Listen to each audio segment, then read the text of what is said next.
Batiin ko lang ng happy birthday si Sir Chito Makababad.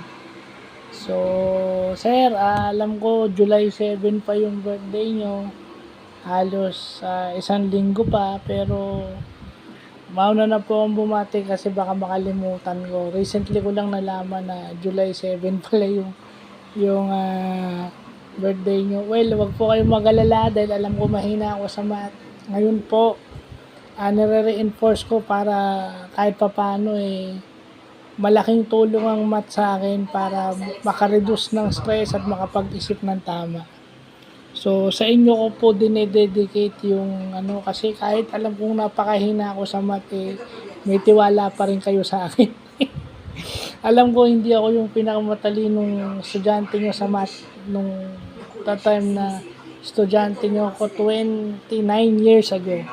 Back in 1995.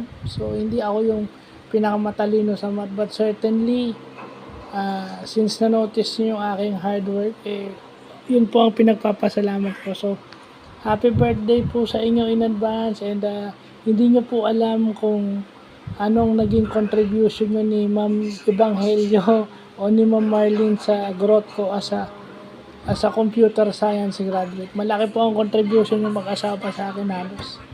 Kasi kayo po ang isa sa mga dahilan bakit ako nakapag-high school, nakagraduate ng high school, and nakapag-college.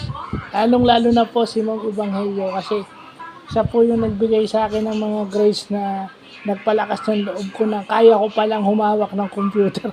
Kasi akala ko hindi Takot din talaga ako mag-computer pero dahil sa tulong ni Ma'am, medyo nakayanan ko naman.